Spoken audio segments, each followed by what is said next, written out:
Just an update. Since I don't have any more filament, I'm going to be not printing for a little while, but we're just little quick setup here on how I'm flattening out the blades.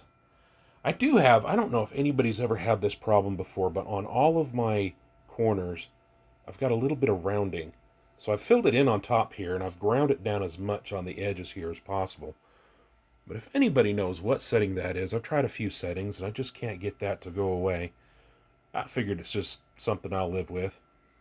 But I'm also filling in the tip here. There's a little bit of odd geometry. I've got this model linked in another short, but there's a little bit of odd geometry right here. You feel a divot because this angle is different from this angle. It's just a facing issue in the model. So I filled that in on the other side and flattened it down. I'm doing it on this side and just working my way down the blade. I've got the handle just about where I can start filler priming it, and then this will follow suit shortly after. But that's where we are on this. Pardon the mess. This is kind of where I do all of my projects at.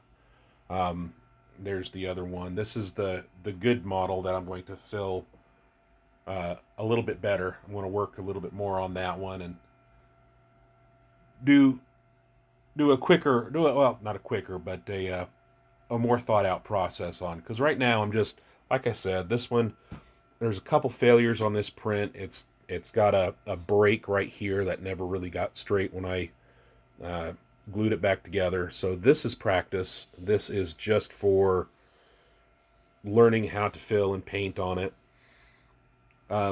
Just trying some different techniques, filling out the JB weld, thinning it out with acetone.